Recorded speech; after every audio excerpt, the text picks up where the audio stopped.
You ever feel that deep pull to the land, to know it, to build something that lasts, that itch for your own wild country? Well, it ain't just a daydream. In 2025, it matters more than ever. Whether you're a lifelong hunter or just starting out, dreaming of land to explore, to leave something real, or there is a trailhead where you can start. It's called land.com, the biggest online network for rural property. Find the right agent and explore everything from timber tracts to ranches. Get the tools you need to buy that dream generational property. Stop dreaming about it and head to land.com. It's your place to find your open space. Find home wherever you roam at Sonesta ES and Simply Suites. Stretch out and enjoy home-like amenities for however long you need. And when you're a Sonesta Travel Pass member, staying at Sonesta ES and Simply Suites means earning points toward free nights, upgrades, and more. Go to Sonesta.com and book your stay and unlock their best rates with Sonesta Travel Pass. Here today, roam tomorrow. Join now at Sonesta.com. Terms and conditions apply. Welcome, everybody, to a brand new Spaces episode. I'm Tim Gardner, along with Mr. Cory Hughes, who joins us tonight, fresh off his brand new book. And I'm looking forward to speaking with him tonight. We got Charles Small and some other guests that are going to be chiming in here a little bit later tonight. But most importantly, we're going to be talking this whole episode about Lee Harvey Oswald, and there's also a surprise later on in regards to a new revelation that Cory had talked about on his one of his podcasts that we'd like to discuss. Cory, are you there? Yes. All right, man. Welcome aboard, and glad to have you back in. Yes, thank you for having me. And congratulations on the new book. Yes, so after it was all done, and I sold about, a couple of them, I caught another error, so I had to go back and re-upload. So if you bought one, you're going to have a very limited edition error version that has a typo on it. So the new one is fixed. The first edition. That'll be worth some bucks someday. Yeah, maybe. So if you guys don't know what we're talking about, the book is called In Black and White, Volume 1. The author is Cory Hughes. You know him here from our show that we've done for the past month and a half. And again, pleased to be joined by you again, Cory. Sure. And just want to start off, and I kind of teased it just a second ago. We'll talk about this later. In the Sprague documents that you talked about, we're not going to discuss that now. But the revelation that you came up with about the jacket. Oh yeah. Yeah, we're going to have to talk about that later on, because that is absolutely mind-blowing. It's concrete. It's concrete. That's all there is to it. It is. When I found out the trace back on that jacket, and I had to listen to that 5 times just to, was that right? So yeah, it's absolutely crazy. But yeah, man, let's go ahead and get started about the book, the brand new book. And I know you've been at work at it for some time, and you're going to be working on another volume or so afterwards, because Oswald's life is so complicated within the 24 years he was alive. Where would you like to start? Wherever you want. We can start at the beginning. October 18th, 1939. Yeah, let's go ahead and start with October 13th, or 1939. Let's go ahead and discuss pretty much what the situation he was born into, and just his dad, who passed away before he was born, and I'd like to hear all about that. Yeah, so it's rather interesting.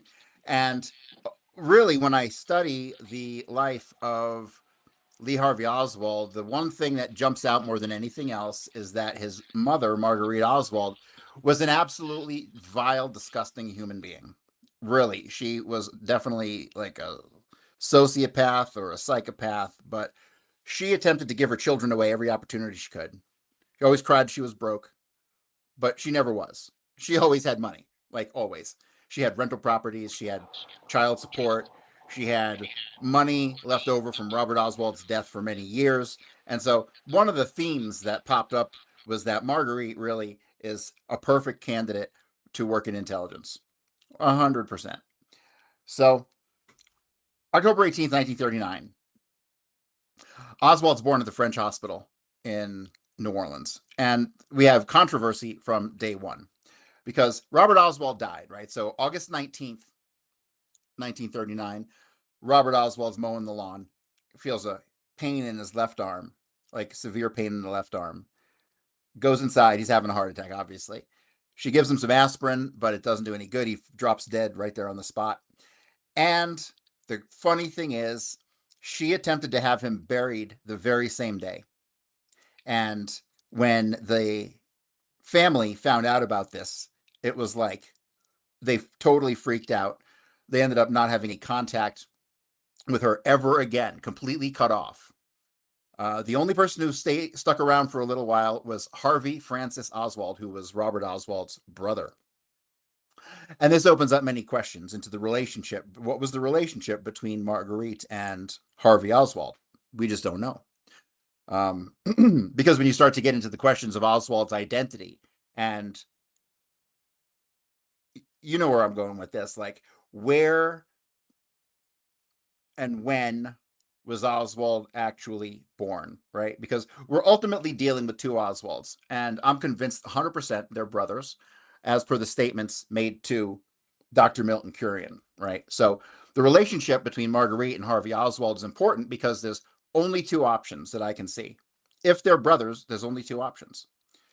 One option is that there were fraternal twins, and one was born after midnight on the 19th, which explains the October 19th anomalies we see over the first, 15, 16 years of Oswald's life.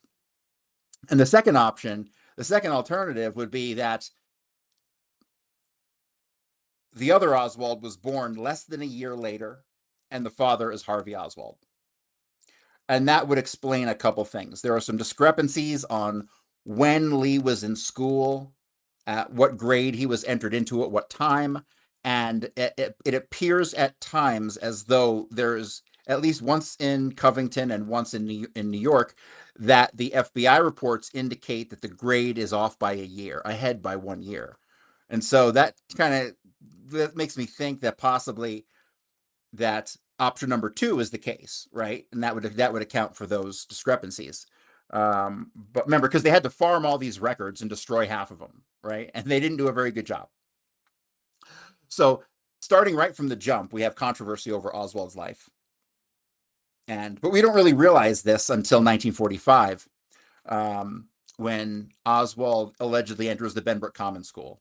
So the official story is that Oswald is born in 39, and by 41, early 41, he's living with Lillian Moret full-time. She's taking care of him full-time. And this brings up the major gap in Marguerite Oswald's life that we can't account for. So in 1941, you start to have obfuscation over where she's living. She's supposed to be moving into Pauline Street. And then when you get into the statements of like Lillian Bouderie and talking about her parents who lived there allegedly with Marguerite, you run into major conflicts because Marguerite used the Pauline Street address in January of that year.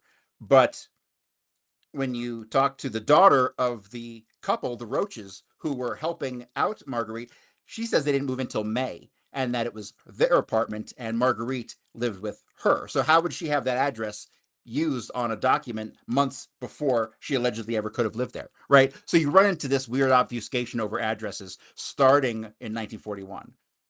And so between 1941 and April of 44, we genuinely have no idea where Marguerite is. And the addresses that she gives during this time period, number one, conflict with statements she makes to the Warren Commission about where she was living and under what circumstances. But the addresses she gives, 2136 Broadway and 227 Atlantic Avenue, are supposed to be in New Orleans and Algiers, which is a suburb of New Orleans. But they don't check out. The FBI investigation goes absolutely nowhere. They confirm that she never lived at either of those addresses where she said. During this time, she admits in her book, A Mother in History, that she had worked for the Navy at the naval base in Algiers and was a telephone operator. Okay. This conflicts with the statements that she worked for like various shoe stores or the Pittsburgh Plate Glass Company, which has been reported. And so when you come to understand that she was a switchboard operator for the Navy on the naval base in Algiers in 1942. This leads in only one direction, and that's to the Navy Waves program. The Navy Waves program, the switchboard operators were 100% Navy Waves because they had to be able to handle classified information, and they had to get a security clearance because they're connecting people's phone lines of high rank who would have a security clearance. And so the switchboard operators had to be vetted to the hilt in order for them to have that kind of clearance, right? By admitting she was a telephone operator for the Navy in 42, she just admitted everything I just said to you without admitting it. This is not in any book at all about Kennedy. They completely ignore all this stuff about Marguerite in every single book out there.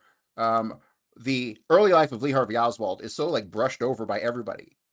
It's really unbelievable. And then when people come into these, when researchers get into a point of conflict between, were they living at Route 45 or were they living at Vermont Street in Covington in Christmas 46, right? Like when you run into these conflicts, which happen all throughout the life of Oswald, they justify why one of those is wrong, right? And this is what I see over and over again. So all this stuff about Oswald's early life gets completely marginalized and just shrugged off as, mistakes in the record. You ever feel that deep pull to the land, to know it, to build something that lasts, that itch for your own wild country? Well, it ain't just a daydream. In 2025, it matters more than ever. Whether you're a lifelong hunter or just starting out, dreaming of land to explore, to leave something real, or there is a trailhead where you can start. It's called land.com, the biggest online network for rural property. Find the right agent and explore everything from timber tracts to ranches. Get the tools you need to buy that dream generational property. Stop dreaming about it and head to land.com. It's your place to find your open space. Find home wherever you roam at Sonesta ES and Simply Suites. Stretch out and enjoy home-like amenities for however long you need. And when you're a Sonesta Travel Pass member, staying at Sonesta ES and Simply Suites means earning points toward free nights, upgrades, and more. Go to Sonesta.com and book your stay and unlock their best rates with Sonesta Travel Pass. Here today, roam tomorrow. Join now at Sonesta.com. Terms and conditions apply. But no. So after 1945, you have Benbrook Common School. Did we talk about the Benbrook Common School? I don't remember. I've given this talk a lot lately. So the Benbrook Common School in 45 and the trip to Boston, where they also go out to Arizona, happens at the same time when she's up there with Ekdahl, right? And so this is really the first major conflict that we have in the addresses. This is almost immediately followed up by events in Covington, Louisiana, followed by a return to Benbrook, Texas, where Marguerite will purchase 101 San Saba, right? This is the middle of nowhere at the time. If you look at it on a map, it's like a suburb of Fort Worth. And it's really, back then, it was in the middle of nowhere. In the 40s, it was like just dirt fields and a couple houses, and that was about it. And so the Warren Commission concludes because of the address record. So they're living at Ewing Street with Ekdahl, but she's not happy with Ekdahl because she finds out that he's cheating on her and he's kind of hooking up with this woman at this other address. So the official story is they end up living with him until March of 48, and then they go to 3300 Willing Street. John Pick testified to this, and he's not in on this scheme. Robert Oswald testified to this. Everyone is in agreement. They went from Ewing to 3300 Willing, and then from 3300 Willing in July and August of 1948, they will move into 101 San Saba. Okay.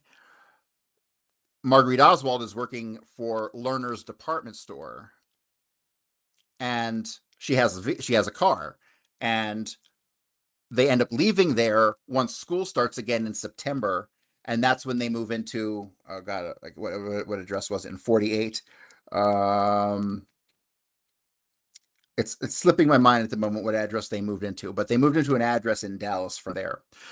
But John Armstrong went and dug up all the documents around the 101 San Saba purchase, and despite the timeline of not having moved in there till 2 months in 1948, the record clearly shows in multiple documents, mortgage documents, and the Tarrant County Assessor's Office that she purchased that place in early July of 1947. So John Armstrong goes and interviews Georgia Bell, who is a neighbor. He interviews Otis Carlton, who is a neighbor who will end up buying that place from her eventually. And both of them tell John Armstrong that it was not 48, it was 47 that they lived there. And Georgia Bell knew this because her and her husband had built that house in June or July of 47. And they said that Marguerite had been there for about a month before they got there. So she knew her as a nurse who didn't have a car, who was out of work most of the time, and at one time had to have a woman up the road drive her over to a house near Stripling Junior High School so she could pick up her nurse's uniform, right? So this is one thing that everyone brushes over. It's the most important thing in the history of Oswald. Where did Marguerite get her training as a nurse? She didn't. There's no record of it whatsoever. And we have her employment history going back to 1942, 43 when she first enters the workforce, really, because she took a bunch of years off.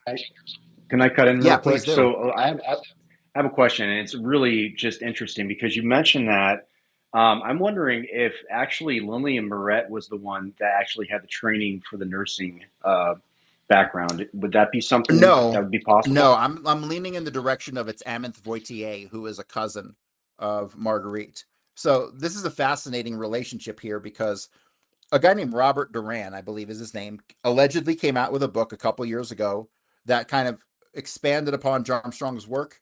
And he went in what I'm about to explain is the direction that he took it in. He basically, looking at the record and looking at the history of Marguerite and what her relationship was with her other family members, that he realized that she was really close and even possibly might have lived for a short time with her cousin, Amanthe Voitier. And when you dig into Amanthe Voitier, it's not a name you ever hear in any of the Kennedy literature. It just doesn't exist. And when you look into her, turns out that she was born in 1896, so she's about 10 years older than Marguerite, which is about right. When you look at the two Marguerites, one is about 10 years older than the other. She's a nurse, and her entire existence is boiled down to a couple census records and the New Orleans directory, where she is linked to, she's supposedly living at one address for 50 years. And that's all the information we have on her. I've got some newspaper clippings that have a photograph of her. You ever feel that deep pull to the land, to know it, to build something that lasts, that itch for your own wild country? Well, it ain't just a daydream. In 2025, it matters more than ever. Whether you're a lifelong hunter or just starting out, dreaming of land to explore, to leave something real, or there is a trailhead where you can start. It's called land.com, the biggest online network for rural property. Find the right agent and explore everything from timber tracts to ranches. Get the tools you need to buy that dream generational property. Stop dreaming about it and head to land.com. It's your place to find your open space. From coast to coast, unlock adventure at Red Lion Hotels by Sonesta, where restful sleep, friendly service, and local knowledge await. Whether for business or pleasure, spend less and make more of every trip. When you sign up for the Sonesta Travel Pass, you'll get their best rates instantly. Go to Sonesta.com to book your stay and unlock their best rates with Sonesta Travel Pass. Here today, roam tomorrow. Join now at Sonesta.com. Terms and conditions apply. From the early 1900s, it must have been like 1910, must have been in like high school, and she was like on the girls' volleyball team, and she was on the team with her sister, and I guess her brother is George Voitier, who is it was like a local New Orleans like sports hero in like high school sports back in his day, right? And so you have this Voitier family, and the funny thing is, the father of Amanthe Voitier is a guy named Paul Voitier. He's also got a son named Paul Voitier who goes by Paul Polo Voitier. Paul Polo Voitier was one of Huey Long's bodyguards, who undoubtedly is one of the ones who shot him. So Oswald's uncle, or second uncle, was one of Huey Long's assassins. No one's ever mentioned that ever, and it was an easy connection to make. All you got to do is go on like Find a Grave. That was mind blowing to me. The relationship between the Kennedy assassination and the Huey Long assassination was through Oswald. I never would have guessed that in a million years. But that family, she disappears off the face of the earth in 56. So that's all we have. And 56 is an extremely important year because 56 is the year that they did the official, on paper, switcheroo of Marguerite's. The real Marguerite somewhat disappears after 1956. And technically, she would have completely disappeared if it wasn't for a single postcard that Lee sent to her from Hawaii when he was on his way to Japan in the Marines. If it wasn't for that one postcard, they would be able to deny everything about that the real Marguerite after 56. So 56 is the year that the switcheroo happened, and the official address went to the other Marguerite and Harvey's address. And that's the year that Ameth Wojtier's official world history disappears. Right? So to me, the connections to Ameth Wojtier are overwhelming. It needs a lot of like deep document research. Someone needs to go to New Orleans and like go into whatever archives are there and dig, and they'll find something. And then there needs to be some exhumations. Exhumations will prove all of this, but we'll probably never get those unless we get some grave robbers who are willing to go cut off a finger or something. Hey man, this is serious stuff, and nothing's off the table. This is serious stuff. No, I hear you, man. You know what's interesting is that nobody has covered the past of this. I mean, like, this is really fascinating stuff. I want to break down actually the beginning of what you talked about. It was sketchy from the start, like you said. She was essentially, she didn't want to have her kids, like you mentioned, and she was just an outcast mom. Now, my question to you is obviously we know the CIA started in 1947, but was she part of any like pre-intelligence like back when Lee was born? It had to be. Well, here's the thing. Lillian Moret is clearly intelligence. Her behavior, her lying to the Warren Commission. She got caught by lying to the Warren Commission like 4 or 5 times in her testimony, and they just roll with it. She's like, "Oh, I forgot," or whatever. Just plays it off like, "Oh, I'm incompetent." And so I have travel records of her traveling to Kindley Air Force Base in Bermuda in 1954, September 54, with Marilyn, which is crazy. They're there for 6 days. We didn't have much going on at that Air Force Base in 1954. It was mostly British troops that were there, and it wasn't really used for much. It was like more of a relay station or something like that. So, and then I got her going to Cuba and Canada in 1955, all while Marguerite and Lee are living there in New Orleans. And this never comes up in the Warren Commission ever. So they're spooks, 100%. The whole family's spooks. And then when Palmer McBride, who will work with allegedly Oswald at Pfister Dental Lab, John Armstrong will show him a picture of a woman seated in a chair at allegedly 126 Exchange Place. And he will identify that woman as Marguerite Oswald that he met. Both John Armstrong and Palmer McBride got that wrong. John Armstrong never considered the possibility outside the fact that there were 2 people using the identity of Lee Harvey Oswald. Because from 55 to 58, I have multiple occasions where I can clearly have Oswald in 2 places, and then I have somebody else using the Oswald name. Like particularly starting in allegedly February of 1955 at the Dolly Shoe Company. Dolly Shoe Company, there was allegedly Marguerite working there and Lee working there Lee worked there for 10 weeks and she worked there from like February to October. That's the story. But when John Armstrong went and talked to everybody, the descriptions of these people were nothing like either Lee, Harvey, or either Marguerite. The woman was described as 5'7" or 5'8" and stocky. Like that doesn't match either of them. But it does match Lillian Moret. So I feel like Lillian Moret was playing the role of Marguerite Oswald from 55 to 58, but why, we don't know. Why is this? I have no idea. So why do you think that this particular family, okay, this is a really amateur question to ask, but it's the only way that I can ask it. But why do you think that this family was actually picked to go through this long lineage of like doubles and a line of just like misidentities and different things of that nature. Yeah. So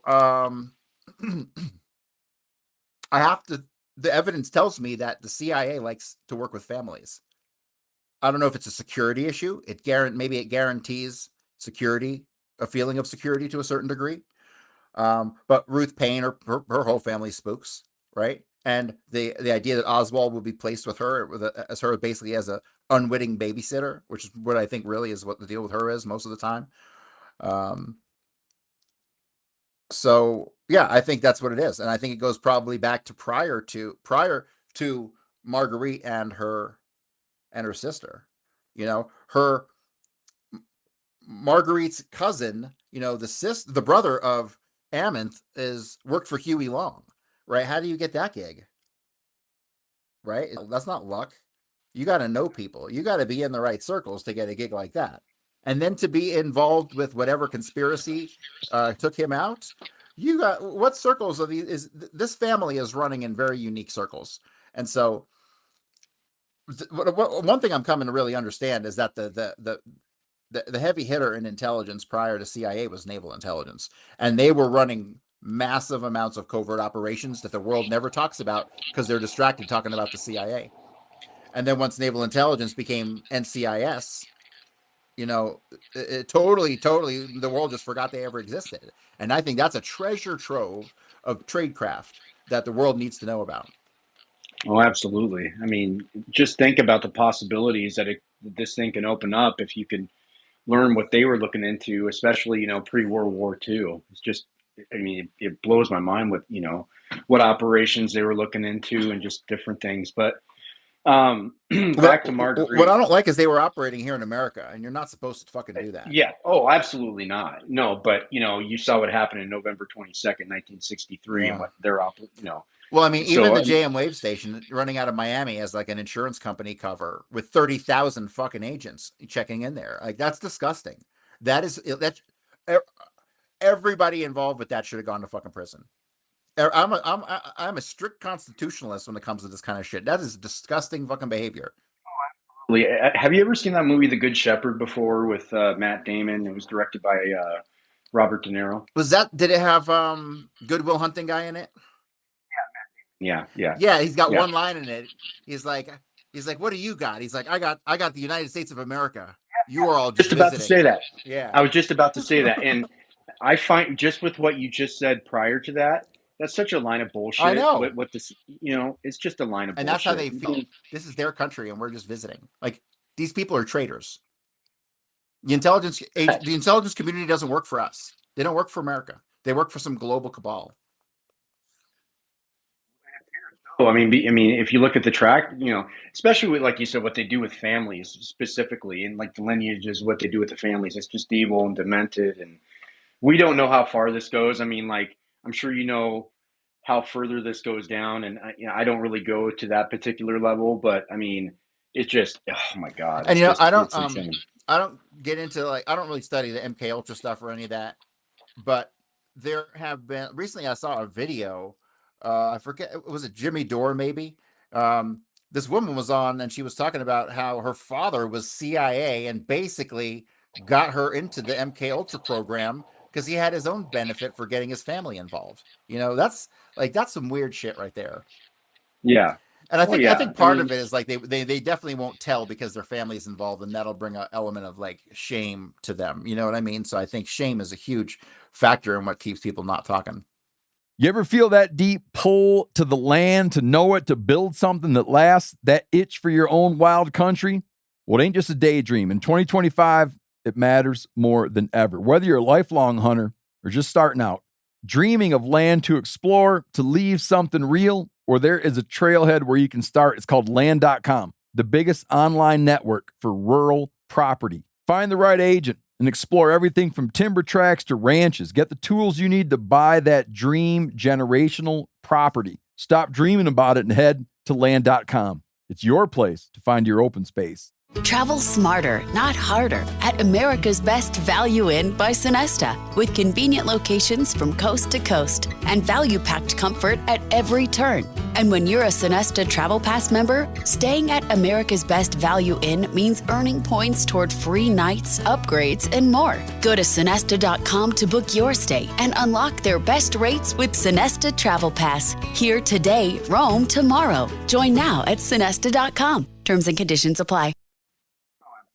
That and the fact that, you could be in danger, you could lose your life too. I mean, like if you piss off the wrong person in the agency, So, but one of the questions that I was going to get into with you just a second ago is you said it was 1956, right? Where Marguerite was last officially seen. The real Marguerite was last seen. Is that right? Well, this is where it gets really complicated because we have a lot of conflicting information, and to kind of understand it, you kind of got to go back to January of 54. And so well, actually, fuck, now that I think about it, you got to go back to earlier than that. But we'll start at January 54 for the hell of it. So January 54, allegedly, Oswald and his mother moved from New York to New Orleans. All right. It is a dead zone as to where they're supposed to be at this time. Like nobody knows where they're supposed to be. They're on the record. They don't show up in New Orleans until they move into 1454 St. Mary, which is Myrtle Evans' place. And that's the end of May, early June, 1954, where they allegedly lived for 1 year. The problem with that is we have Oswald going to school at Beauregard, and I'm not even joking. There is no official record or official story on where they're living between January and the end of May 1954. There is no official story. They just brush over it like, oh, but there's no official story on where they're supposed to be living because they don't appear until the end of May at Myrtle Evans' place. However, we have Lee Harvey Oswald registered and attending Beauregard Junior High School starting in January, where he befriends one of the girls' PE coaches, a woman named Myra DeRusse LaRue. And so he's kind of a loner. He hangs out after school and he sticks around the library a lot. And she's always there after school doing their, the girls' sports stuff. And so they kind of become friends. And she drives him home one day after school to 126 Exchange Place. And this is sometime between, if I had to put my finger on it, I'd say February or March of 1954. Not exactly the beginning of that semester, but within a couple months. The problem is they're not supposed to have moved into 126 Exchange Place until June of 1955. So when you follow this kind of crazy path, you have the real Marguerite and the real Lee living at 1454 St. Mary's, Myrtle Evans' place. Myrtle Evans is a friend of hers going back 20 years. So we know it's the real Marguerite. She also used to work for the government, and her testimony is also somewhat debunked. So she's in on this to some degree. At least she's lying for somebody in her Warren Commission testimony in regards to when Marguerite actually lived there. Because starting in the first letter that Marguerite will send to John Pick in New York is May 10th of 1954, right? And she says, well, we're finally back in New Orleans. But what the hell? You're supposed to have been in New Orleans since January, right? So we have that piece of data there.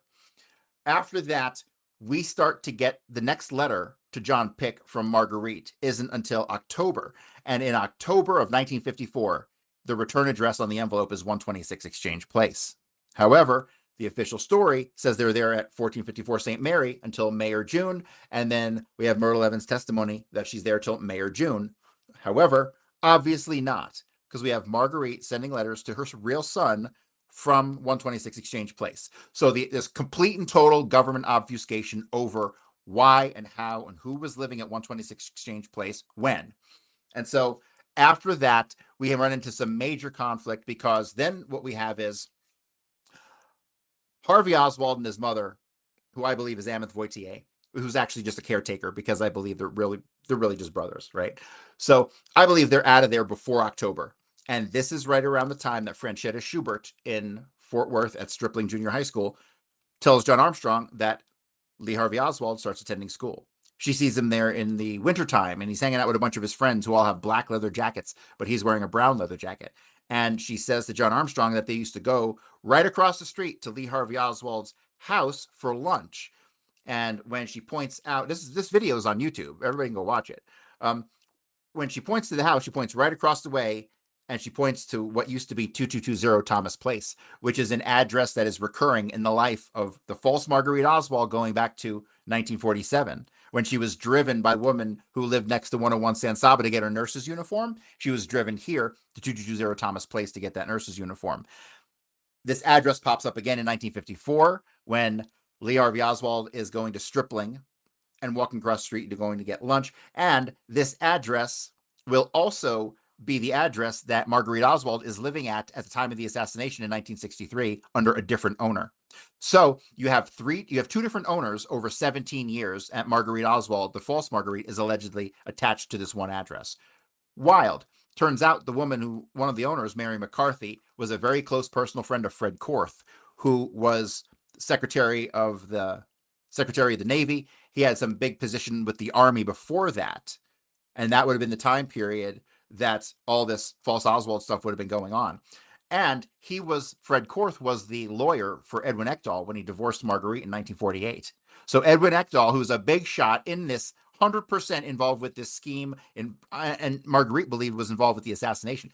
Fred Korth also handled Oswald's discharge from the Marines, and he facilitated his getting out of Russia back to the States. Okay, so this one guy who worked for everybody. He worked for John Kennedy, worked for the Navy, worked for the Army, all kinds of tied up in this thing. I have no doubts he played a role in the placement of this false Marguerite at different places, including the Davenport address where Robert Oswald will purchase in 1957. But it's interesting because after Stripling, while Lee Harvey Oswald is supposed to be going to Beauregard this whole time, which he's somewhat confirmed to. So ultimately what happens is you have Harvey Oswald at finishing the 8th grade year at Beauregard, January to June. He leaves the school, goes to Fort Worth. Then Lee Harvey Oswald, the real Lee Harvey Oswald, returns in his place and finishes the 9th grade at Beauregard.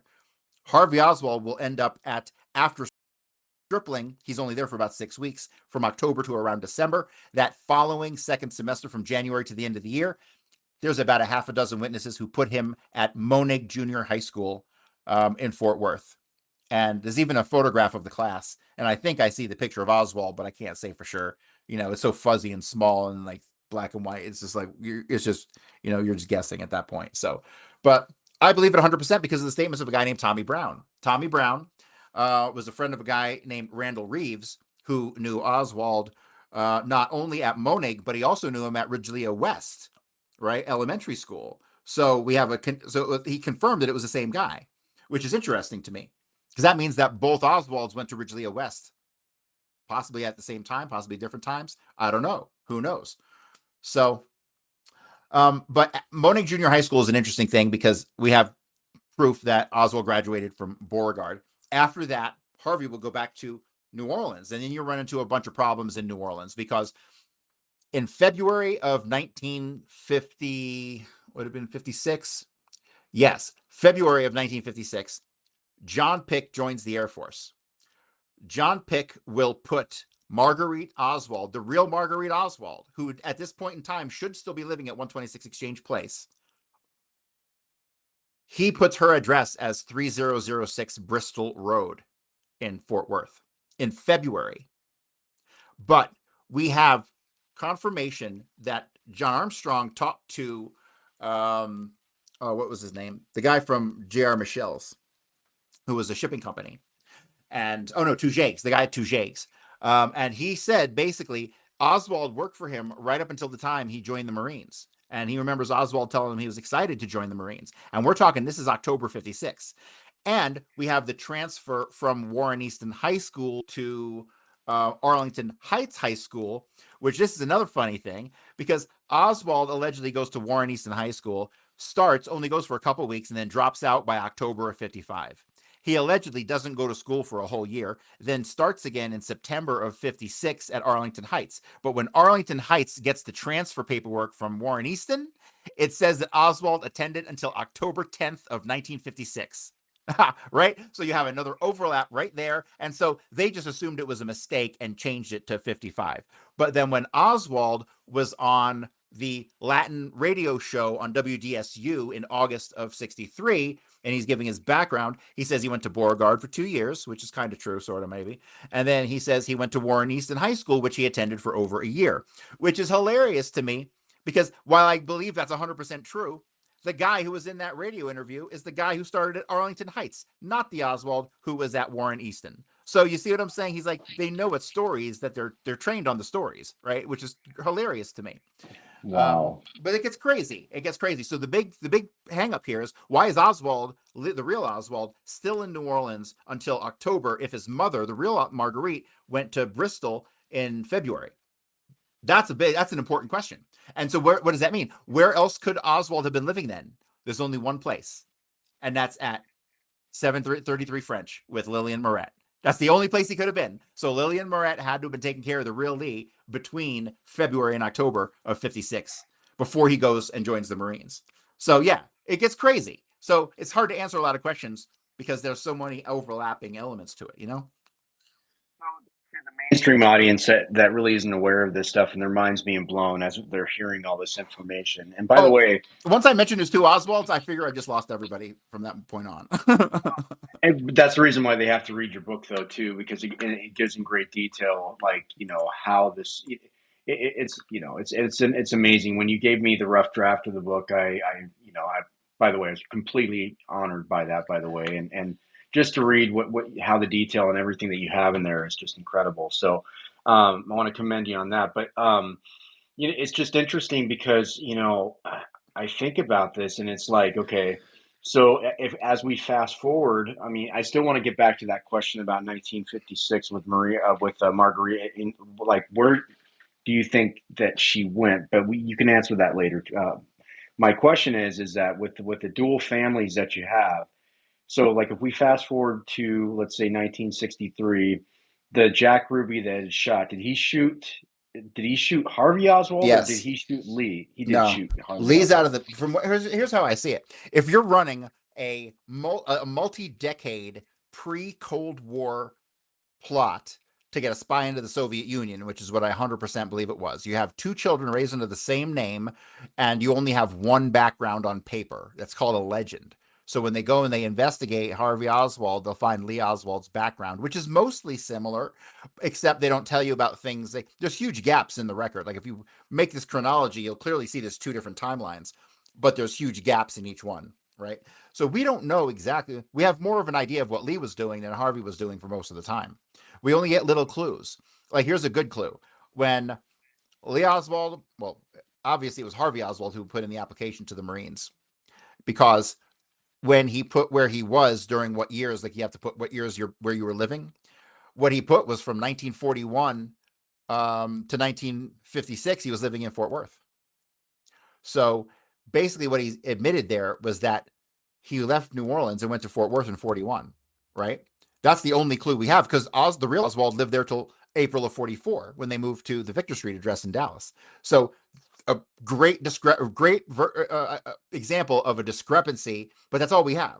We have these little tidbits, and you have to assemble them into like a somewhat of a picture. You know what I mean?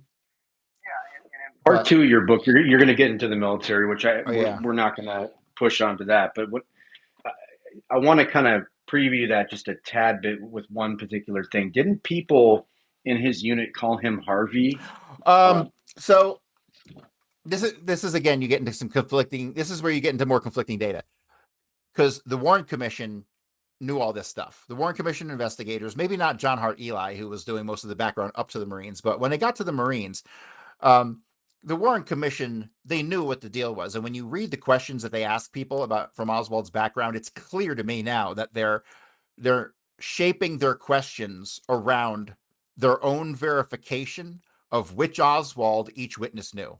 They're asking specific questions to determine which Oswald they're talking about, but they don't let that on to the audience. You know what I mean? The people who are reading, that's not theirs. They're not supposed to know that. It's for their own knowledge. It just becomes so obvious when you see the discrepancies, and you realize they know the discrepancies, and they're navigating their questions around them. It's really wild. I'm sorry. Where was I going with this? I forget your question. Well, my question was, boy, I'm had a little bit of a brain fart there too myself, but I was thinking about, I was kind of actually thinking about my future question, but Oh, we I have were an answer for you on the Marguerite stuff, where Marguerite went. So Marguerite, like I said, the only reason we know that she ended up going to 3830 West 6th Street in Fort Worth was because Lee Oswald sent a postcard, and that made it into the record. If it wasn't for that postcard, we wouldn't know that. However, after that, probably not too much more after that, she will end up going back to New Orleans. And the only reason we know this is because Myrtle Evans, in her testimony, she lets slip that she had just bumped into Marguerite while she was working at like Cox's or Lerner's or one of those department stores. And she was, with the era she was talking about, was like 61 or 62. You ever feel that deep pull to the land, to know it, to build something that lasts, that itch for your own wild country? Well, it ain't just a daydream. In 2025, it matters more than ever. Whether you're a lifelong hunter or just starting out, dreaming of land to explore, to leave something real, or there is a trailhead where you can start. It's called land.com, the biggest online network for rural property. Find the right agent and explore everything from timber tracts to ranches. Get the tools you need to buy that dream generational property. Stop dreaming about it and head to land.com. It's your place to find your open space. Find home wherever you roam at Sonesta ES and Simply Suites. Stretch out and enjoy home-like amenities for however long you need. And when you're a Sonesta Travel Pass member, staying at Sonesta ES and Simply Suites means earning points toward free nights, upgrades, and more. Go to Sonesta.com and book your stay and unlock their best rates with Sonesta Travel Pass. Here today, roam tomorrow. Join now at Sonesta.com. Terms and conditions apply. And in 61 and 62, Marguerite is supposed to be in like Waco, Texas as a nurse, right? So we know that the real Marguerite ended up back in New Orleans, back working retail. And then we have a photograph of her from 1960. After that, we have absolutely nothing. And know what else we don't have? We don't have a damn statement from John Pick at all about anything. Nothing. He must have got sat down, because when you read his Warren Commission testimony, it's clear he's not in on this thing. And then how the hell was he dealing with seeing some other woman on television that they're saying is his mom, that he knows is not his mom, right? So it must have been either immediately before or immediately after his Warren Commission testimony, he got sat down and explained the deal, because he fucking disappeared after that. Legit. I think the HSCA maybe talked to him, but again, he was like, at that point, I think he was like, I don't remember nothing, you know? So Richard Case Nagel, like he didn't remember anything at all, even though he shot up a bank and he had to go to prison. So yeah, no, I hear you on yeah, that. he's an interesting one, because he was out at Atsugi also. See, okay, here's the deal. Anybody who made it to Atsugi was CIA. That's just how it went. There was not a lot of people out there at Atsugi. The Marines that were there, that were stationed there, were stationed off on the ones who were not CIA were partitioned to one little portion of the base where they were.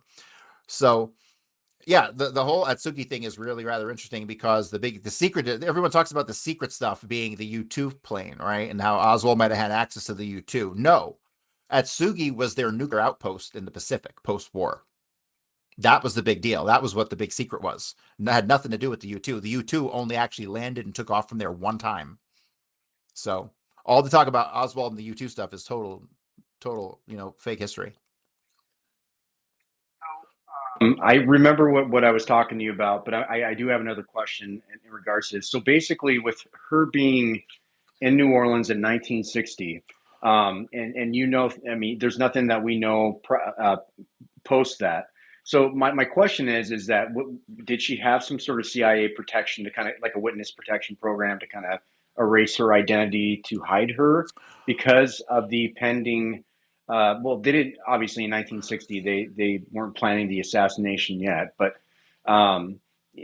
was it something where they just put her under like a secret, a protection program? In that regard? I don't know. And it's hard for me to say, because John Armstrong did an amazing job of digging up Marguerite Oswalds everywhere.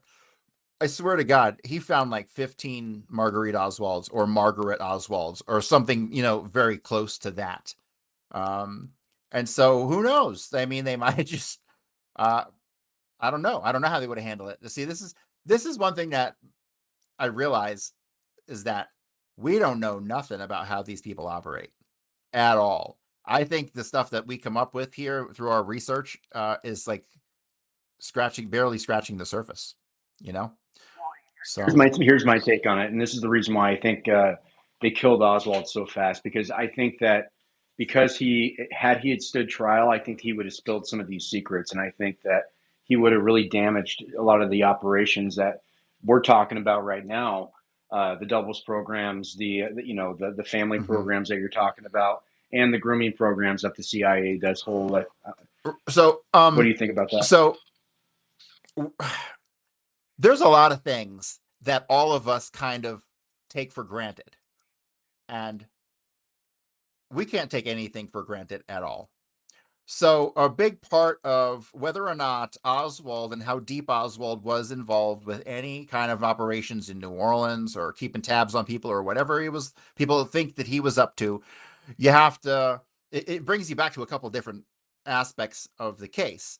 Primarily his alleged diary, that's like half English, half Russian, that A.J. Weberman tried to do a translation of and figure out, and he came up with some far out stuff, like that Frank Fiorini was in there, and I don't really know, like the guy, like really, he just filled in some gaps on his own. I don't agree with a lot of stuff he came out of there, but it does. Well, most of them do that. Most, just to not to knock everybody. Right. A lot of them do. But but there is some stuff in there that seems pretty valid. He had certain names and numbers and this and that. But there's a slew of questions that arise here.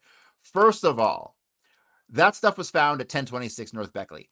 That motherfucker never lived at 1026 North Beckley, ever.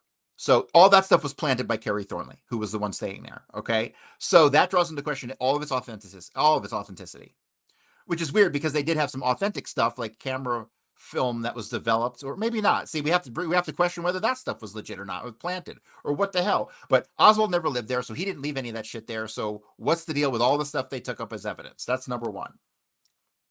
Number two, if his diary is half in Russian, did he ever really speak Russian to begin with? This is a major point of contention for me that I need to get to the bottom of, because I'm starting to think that we were sold a bag of goods. So here's Oswald's history with speaking the Russian language. There is no evidence whatsoever that he even attempted to read a Russian book or listen to a Russian record or do anything like that ever until he arrives at Santa Ana, which he arrives December 22nd. He goes on break for 2 weeks, and then he comes back. So he's like mid-January. So you have between the middle of January and September 11th for him to become fluent in Russian. Is that possible? No, it's not possible, especially since he's not a goddamn genius, right? The guy is like as average as they come intellectually. So there's no way he learned Russian fluently in like 8 months. But we have multiple people there who say that he was seen reading Russian newspapers and that he had Russian records and he was listening to the Russian, it was like teaching you Russian through records, right? And that really doesn't even come up until like the summertime, like April or May, because up until March, he's busy doing training stuff, and he gets sent to Yuma, Arizona, and he's sent to San Francisco for drills. And so it's really not until late March, that all this stuff starts to come up with the Russian language stuff at all. So then during this period, he allegedly goes out on a date with the like sister or cousin of one of the guys in the Marines, and the date got set up because she spoke Russian also. She was like a Russian teacher, or she spent some time in Russia. So allegedly, she gets interviewed. She says he spoke pretty good Russian for someone who had never had formal training, whatever that means. Okay, and this isn't even September. This is over the summer. This is in July. So between the end of March and July, with never having been exposed to the Russian language before, all of a sudden he can somewhat speak Russian, right? Pretty good for a guy who's never been trained, okay? Which is weird. This is a weird anomaly. Then another guy says that they do like these variety shows, like just to keep themselves entertained, right? They would just do it themselves. And he would get up there and he would read Russian. He would read Russian out of the Russian book. And everyone who heard him thought that he spoke fluent Russian. We get that statement from 2 or 3 guys. Then he gets out. The whole Albert Schweitzer thing is a fucking CIA front run by Percival Brundage, who ran Air America and ran all the cocaine. So it's all bullshit, right? It's all nonsense. He gets to fucking Russia, and guess what he does? He doesn't speak Russian at all when he's in Russia. All the people who knew him there said he only spoke English. What the fuck is going on here? What is going on here? There's some shenanigans afoot. How the fuck you speak Russian in the Marines, unless these guys are lying about you speaking Russian in the Marines, unless they were part of the setup, unless everybody at MCAF, which was the Marine Control Airfield number 9, which is not El Toro, it's a couple miles from El Toro, that was a CIA base. So were these guys who were giving statements, were they in on it? Were they in on it faking the fact that he spoke Russian?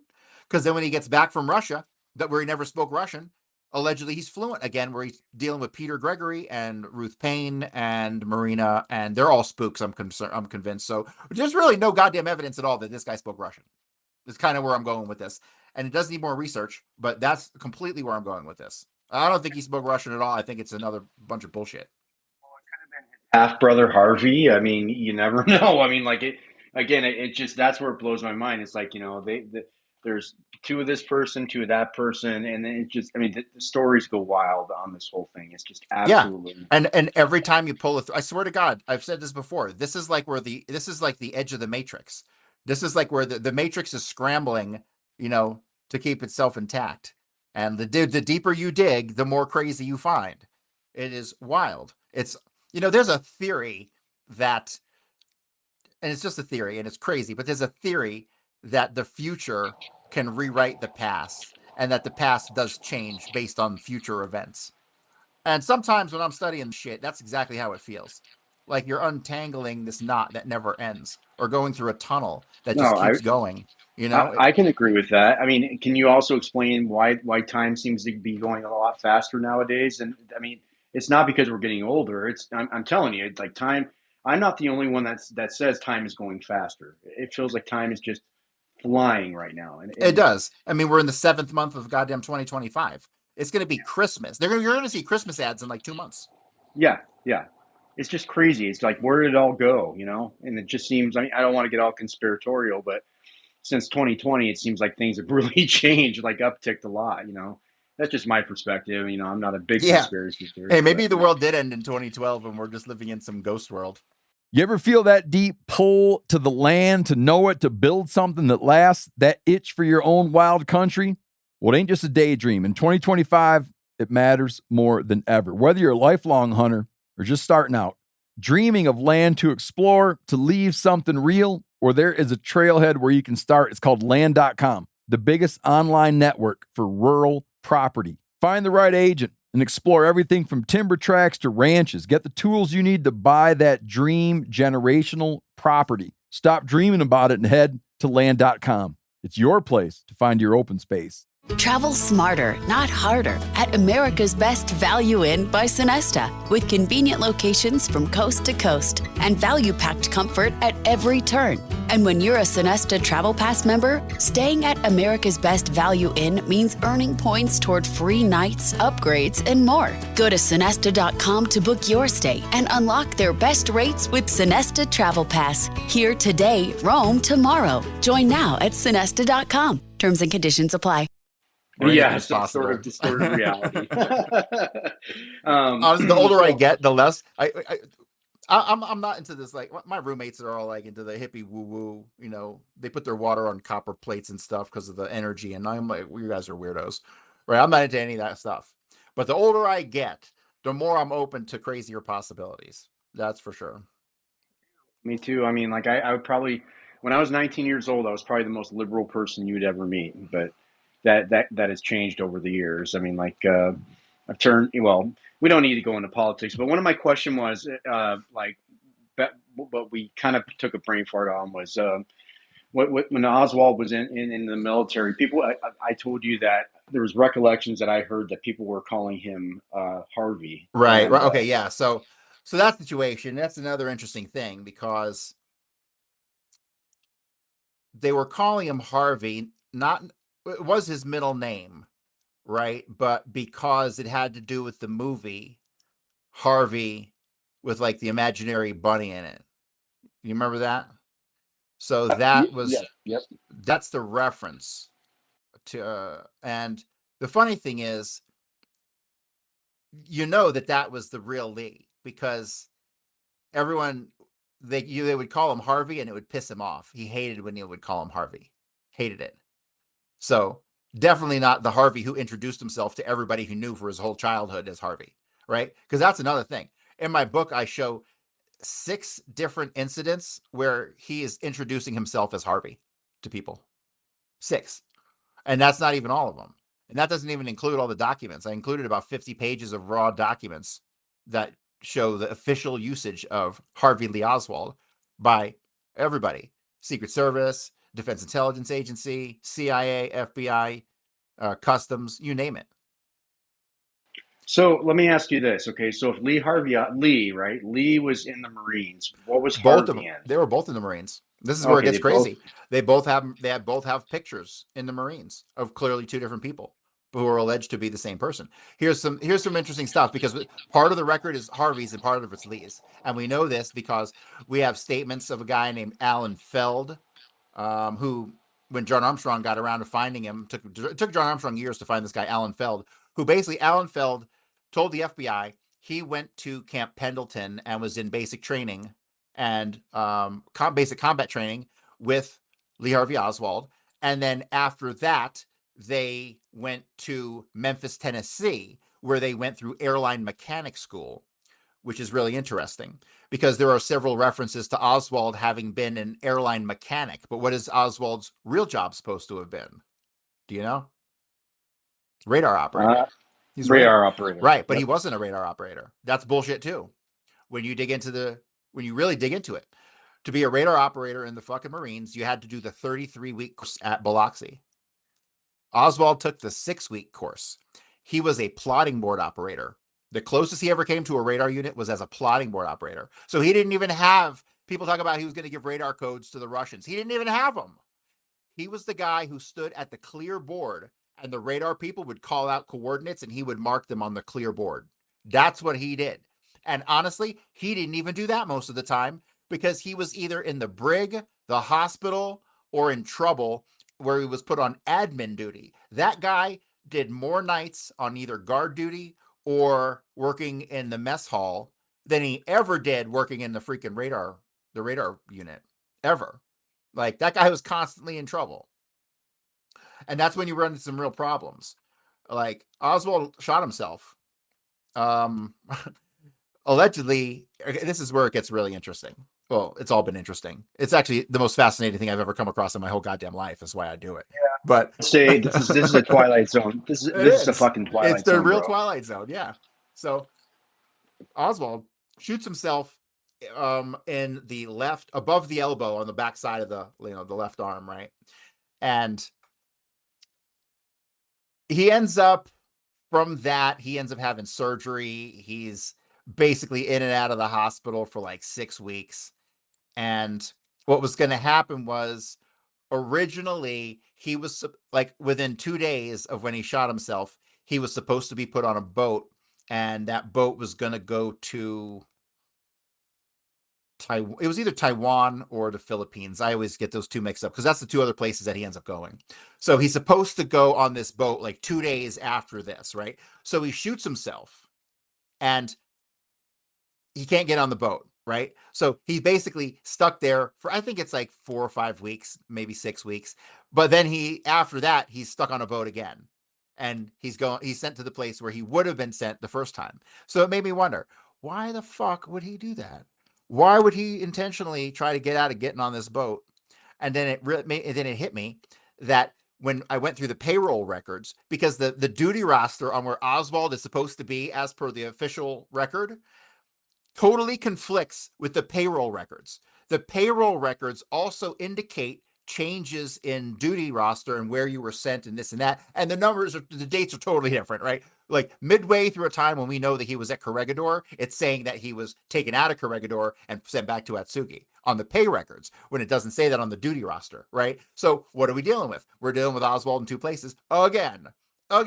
It's a never-ending theme. It does never end. There's no gap where they're ever in one place. Once this thing starts, it never ends. So this time period when he's allegedly in Corregidor, this overlap, but I have him leaving there on a certain date. And this when I have them both in Atsugi, we're actually one in Corregidor and one on his way back to Atsugi. This is the exact time period, late 57, early 58, when we have the Palmer McBride stuff at Pfister Dental Lab, right? So I got both Oswalds in Asia, clearly proven through the payroll records, the conflicting payroll records with the duty roster, and combined with witness statements and other things. And then you got the slew of witness statements who knew Oswald in New Orleans at the same time at Pfister Dental Lab, and Oswald rode a motorcycle. But guess what? Oswald never owned a motorcycle, ever. There's no evidence he ever owned, rode, or anything, had anything to do with the motorcycle. But the Oswald who worked at Pfister Dental Lab, who at this point in time, I'm pretty convinced it was John Marshall Moret, Lillian's son. And I'm starting to think that these were maybe practice runs. But Lee didn't. Okay, so the Lee in Texas did not have a driver's license. He only had an identification card. So that's another point of contention. He didn't. There is the driver's license that allegedly turned up years later, but the person who had the Lee Harvey Oswald driver's license is the same person who went to the Jiffy store and bought beer and peanut brittle the morning of the November 22nd, right? So the Oswald is seen at the Jiffy store where he buys beer, and then he comes back in a couple minutes later and he buys peanut brittle.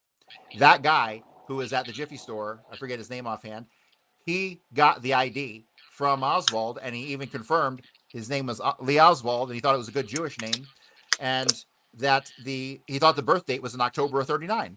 So whoever it was, Kerry Thornley, who had the ID, used it that morning at the Jiffy store, right? So if Kerry Thornley had the ID the whole time, which I'm pretty convinced he did. And remember, I don't think there were pictures on driver's licenses then. There was like a long time when you didn't have a picture on a driver's license. So I don't know if that was the case in 63. You got to assume going back to like 62 was when it would have been issued. So, because Oswald didn't come back from Russia till June of 62. So it would have been between June 62 and November that they would have had to have that taken, right? But Kerry Thornley was impersonating Oswald all over the place. He could have used that ID in multiple places, so. Yeah, it just, we're barely scratching the surface on this whole thing. Oh my God. It's crazy. I was thinking about, for the mainstream listeners that'll be listening to this podcast later on, they have the question about him being a proficient sharpshooter in the military. Obviously, you and I know that's bullshit. Yeah. But explain to the people that are listening to this, that listen to the Warren Commission or the Gerald Posners out there that claim that he was a proficient sharpshooter when he couldn't even finish 6 weeks of training. Right. So the sharpshooter thing is kind of funny because Oswald. So we go with more conflicting information. There are 2 official tests that Oswald took. There's 3 ranks. One of them's like, you're awesome, and then you're okay, and then you're like barely passing, right? Because you can fail a test. It's not like if you get the lowest grade, you failed. You have to get a minimum level, right? So one time he got the minimum level, and then the other time he got the second level, which was in the middle, right? So at no time did he get any like expert or anything like that. He basically did the bare minimum of what he could do to pass. And that's how he was for everything. And to be honest with you, I think that was all on purpose. I think his everything, particularly starting when he gets to Santa Ana, his whole being a fuck up thing is all intentional, 100% intentional, to part of the legend that created, when he got out of the Marines to go to the Soviet Union. Because I don't know how, but the Soviets have the inside scoop on that stuff.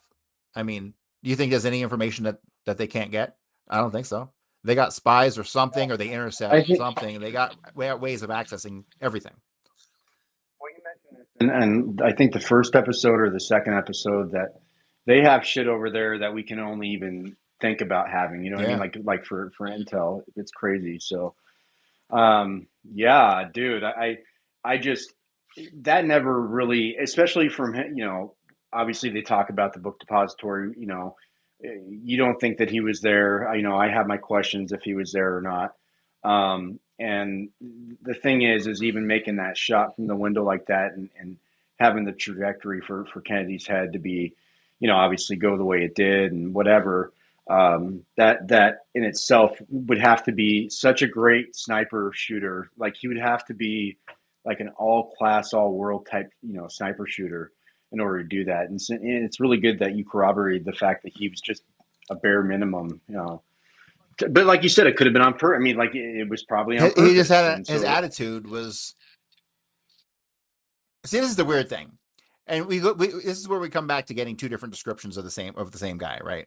So a lot of the guys who knew him in Atsugi said that he kind of kept to himself, but he would go out and he'd have a couple beers and he'd kind of loosen up when he had a couple beers in him. And he was just one of the guys, and he didn't talk about politics. Some of the guys who knew him said that they didn't think he would ever talk about politics because he was just kind of a he was just like whatever, And so a lot of people who were interviewed after the fact were absolutely shocked at the entire thing. And most of them instantly thought that it was some operation because they're like, there's no fucking way this guy defected to the Soviet Union and speaks Russian and is a communist. Not the guy I knew, not at all.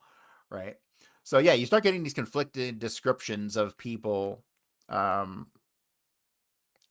Primarily, the difference is really when he gets back from Atsugi to Santa Ana, and then you got sandwiched in there, you got the death of Martin Strand, which one day I really got to do like a full thing on the death of Martin Strand because it's very intricate, but we're missing everything. Like that guy died. He allegedly accidentally shot himself. But when you come to understand the manner in which the gun and how far the gun was away from him, the angle that it was at, 100% impossible for him to have accidentally dropped it and it shot him. 100%. He was murdered. And his brother was murdered a couple months later, who was in the Navy, ends up falling off a boat. They don't find him for like a week. And so you got two brothers who happen to be stationed in the same place where there's an overlap. From what I can tell, there should be an overlap, or perhaps not an overlap, but perhaps these guys knew about the two Oswald schemes somehow. Because one of the Oswalds was at Corregidor and the other was at Subic Bay, two different parts of Philippines when this was going on. And so, I'm 100% convinced they were murdered to keep quiet, just like Ed Vabel. So that's a very important story, and that's nothing that anyone ever talks about. And it's so crazy because when you dig into those documents, there's so much missing. Like, I'm an ex-cop. I've seen what a homicide report looks like. It's like 1,200 pages long. It's fucking massive. The report that we get from the death of Martin Strand in the military and in peacetime, we get like 20 pages. I'm like, are you kidding me? And we don't have a statement from Oswald at all. And the first person to start spreading rumors about it spread rumors that Oswald was involved. So what would have had to have happened in any investigation? They would have absolutely gone and talked to Oswald, even if he was like working mess duty, had nothing to do with it. They would have gone and talked to him just because his name came up. Do we have a statement from Oswald? No. Do we have anything regarding that they ever talked to Oswald? No. So we're missing everything, right? We're missing everything. So frustrating, because once you come to understand how much is missing, you're like, holy fuck, we got nothing. Like, of all the goddamn documents we have like 2 or 3% of what has been generated over the decades. Literally. That actually, I want to segue into a real quick diversion, then we'll come back to the book. But the whole hoopla about this Joe Needy thing, and what's really great about it is that you chimed in, and I really love your point of view about this. But my point of view is just before you give your take on it, is that you ever feel that deep pull to the land, to know it, to build something that lasts, that itch for your own wild country? Well, it ain't just a daydream. In 2025, it matters more than ever. Whether you're a lifelong hunter or just starting out, dreaming of land to explore, to leave something real, or there is a trailhead where you can start. It's called land.com, the biggest online network for rural property. Find the right agent and explore everything from timber tracts to ranches. Get the tools you need to buy that dream generational property. Stop dreaming about it and head to land.com. It's your place to find your open space.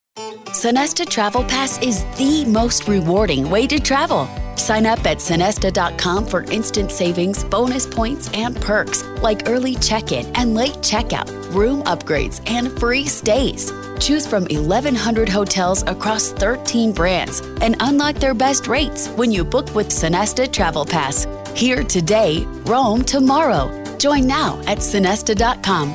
That's sonesta.com. Terms and conditions apply. Well, it's great that they have, documentation that there was communication with Oswald prior to the assassination. I mean, whoop-de fucking do. I'm sorry. It doesn't really even scratch the surface on, like, the whole scenario of this. I mean, like, and apparently Morley had a community forum the other night, and he basically said, if you guys want to go, ask Luna questions and try to force, Luna to look at certain things, go ahead. But as for this, I'm good now. I mean, it's just like, okay, well, you're done after the Joe Anita's thing. Like that's it, and you So, didn't gain any really traction. I mean, like, what the fuck? all right. So he gave us this alias, and this alias was connected to which group was it? Was it Friends of Democratic Cuba, or was it one of the other ones? Because I know David Atlee Phillips was connected to Friends of Democratic Cuba, but David Atlee Phillips, no one ever put him in New Orleans. So that's an on paper connection only. He was the CIA employee who handled the contract agents who were handling that. That's kind of how I see that. That's not what somebody like a Joe Anitas would have done. Joe Anitas was the head of psychological warfare for JM Wave, which means he created propaganda. That's what he did. You know who his contact would have been in New Orleans? William Gaudet. William Gaudet is at the top of the list for people who would have had contact with him and his organization, because that's what William Gaudet did. He ran the Latin American Report, which was purely a CIA magazine propaganda that was distributed about what was going on in South America. It's wild. It's really wild. He definitely. Go ahead. Real quick, Cory. I'm sorry, I mean to interrupt you. So what you're saying is that's pretty much a line of bullshit. So his contact wouldn't have been Lee Harvey Oswald. It would have been Gaudet. It would have been Gaudet, or if Gaudet had a boss in New Orleans. But Gaudet talks about he had a boss in New Orleans, but he never identifies him. And there was a guy that he would go and see him, but he never mentioned who he is. So yes, it would have been. Yeah. So with the March release of the files and the complete BS that it's literally it's fodder. Yeah, that's the same thing, isn't it? It's just literally the same like pattern thing, right? Where it's just what they produced out there with that information about the Joni's talking to Oswald or having an alias talking to Oswald.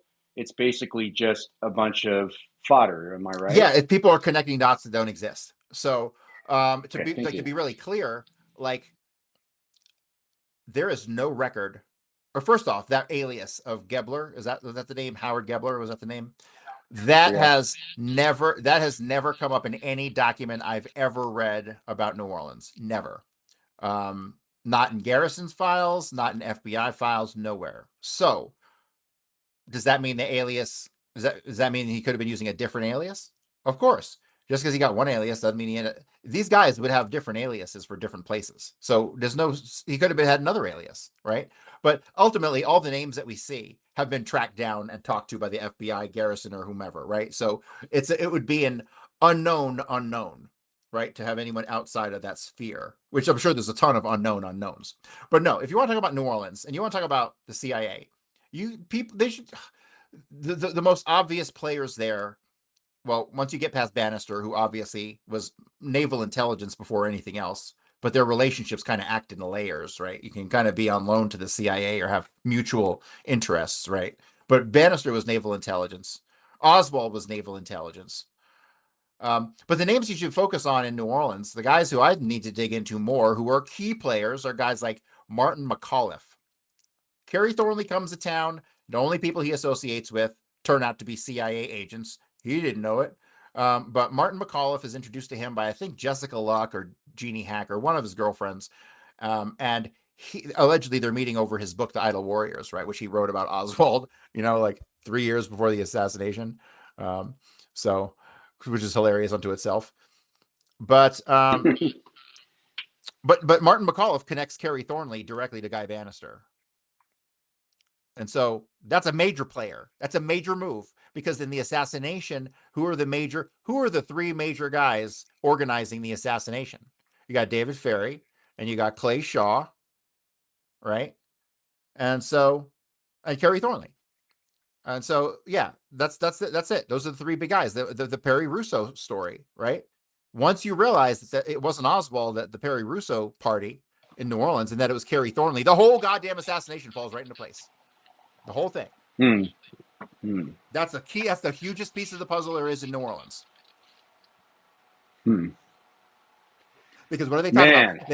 They talk about triangulation of crossfire. They talk about an alibi. You have to be somewhere where many people can see you, which is exactly what David Ferry said to Thomas Compton, who said that to Frank Chilona, who said that to the goddamn FBI. Right? So that party was so important, but it only makes sense once you realize it was Kerry Thornley and not Oswald, and then everything makes sense with Kerry Thornley impersonating Oswald, the tippet shooting, the everything, the whole night, the whole kit and caboodle. The stuff in Alice, Texas, the stuff at Furniture Mart, it all falls into place once you realize that the Oswald at the party was Kerry Thornley and that he was doing all the impersonation stuff. Him and William Seymour, who was doing a huge chunk of it too. But yeah, that party with Perry Russo, so crucial. And what they do in the movie, they flubbed over it, and it wasn't even Perry Russo anymore. It was some male prostitute named Willie O'Keefe, right? Like, Yeah. Yep. the major player, the major part of the story, they had to obfuscate. Same thing with Ruth Payne. She was Janet Williams, right? Hilarious. Yeah. That's funny. What's interesting though too, I mean, just a quite quick side note is that the real um, Perry. God, his last name. I'm Perry sorry. Russo. Perry Russo. He was in. He was actually in the beginning of the movie of JFK. So it's really weird why they wouldn't put his character's name in that film. That is interesting. Yeah, that is interesting. Yeah, because he's in the bar. He calls Kennedy that son of a bitch. Yes. Holy shit! And I didn't make that connection until you just said it. But that's totally yeah, him. he's in the very beginning of it, and it's just interesting why. I mean, I get why Ruth Payne will sue anybody at will. She's the type of lady that if it doesn't fit her narrative, she's going to sue anybody, or she'll, hell, I mean, Ted Yakuchi tried to have an interview with her, and he had to go through like tests before, he didn't get an interview with her. He just said "fuck you" pretty much, because she was just being so difficult. So, because he believed obviously that she was a CIA asset, Yeah. So, but anyways, yeah, I just boggles my mind. And you're absolutely right. The New Orleans ties in this whole thing, it does fall into place. And then you got to then you got to look at Thomas Beckham and the statements Thomas Beckham made to the HSCA, which everyone overlooks too, about how he met with David Ferry and Roswell Thompson and Anna Berglass and a couple Cubans and Vincent Marcello, and they gave him a package, and he delivered the package to Mr. Howard at the Executive Inn in Dallas, right? And he gets in Lawrence Howard, obviously. Lawrence Howard being the shooter in the sniper's nest, the dark complected man with possibly a Cuban who had something marked on his face, as per Arnold Roland, right? And so all these pieces of the puzzle fit perfectly together. So Thomas Beckham is another connection from New Orleans, and Thomas Beckham is photographed at the airport. I don't know if you've seen that picture, but Thomas Beckham is walking in the background of that photo of Kennedy driving out of the airport with all the photographers and stuff. So. My God. Yeah, so Thomas Beckham in his statements about Lawrence Howard and delivering to him a package and some money, and then Lawrence Howard gets mad. He says he's driving in a car, and he pulls over the car. He's like, "This can't be all they sent you with," because he brought him like a map and like a couple notes and some money, and that was it. And he was expecting a lot more. He told this straight to the HSCA, and he has no reason to lie. And everything he said I completely corroborate with my other research. It's really interesting because I brought up a point a couple of days ago on my timeline about, if it was just a basic parade, you wouldn't have had all those assets there, those CIA assets, and different people witnessing that. I mean, there wouldn't have been anybody there of intelligence other than the Secret Service covering that. I'm telling you, and the fact that this is what brings me to the, and I always kind of shunned this for many years, but this brings me to the, it was a ritual, and these guys are all secret society guys. Whether it's on the surface or not, I keep finding this naval intelligence connection to the Scottish Rite and connecting that to the Oswald story, which is fucking wild. So, yeah, I'm starting to give more credence to the, or I'm starting to come to understand a little bit more the role of these secret societies at play, right? Yeah.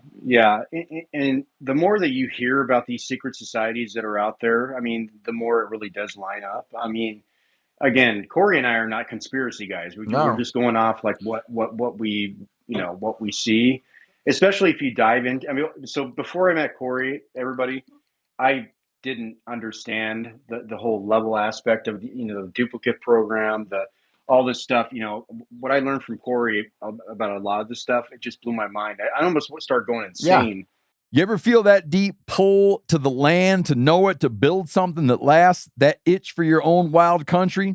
Well, it ain't just a daydream. In 2025, it matters more than ever. Whether you're a lifelong hunter or just starting out, dreaming of land to explore, to leave something real, or there is a trailhead where you can start. It's called land.com, the biggest online network for rural property. Find the right agent and explore everything from timber tracts to ranches. Get the tools you need to buy that dream generational property. Stop dreaming about it and head to land.com. It's your place to find your open space. Find home wherever you roam at Sonesta ES and Simply Suites. Stretch out and enjoy home-like amenities for however long you need. And when you're a Sonesta Travel Pass member, staying at Sonesta ES and Simply Suites means earning points toward free nights, upgrades, and more. Go to Sonesta.com and book your stay and unlock their best rates with Sonesta Travel Pass. Here today, roam tomorrow. Join now at Sonesta.com. Terms and conditions apply. The deeper I went into this, dude, I've been there for years. It's crazy. Yeah. And here's a crazy thing. I know with 100% certainty that all the data in my new book is like accurate. There's clearly two Oswalds, but every time I talk about it, I wince to myself, even to this very day. It'll always sound crazy to me, no matter how much evidence there is for it.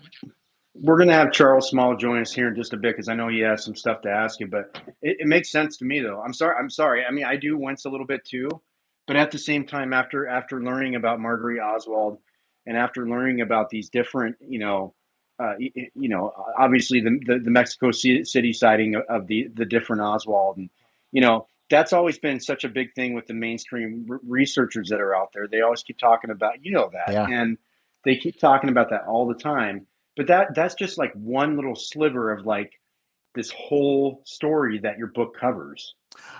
Yeah. So I'm obviously very frustrated with the state of Kennedy research. And like, I try so hard to like tune into a podcast and just listen to what they're talking about.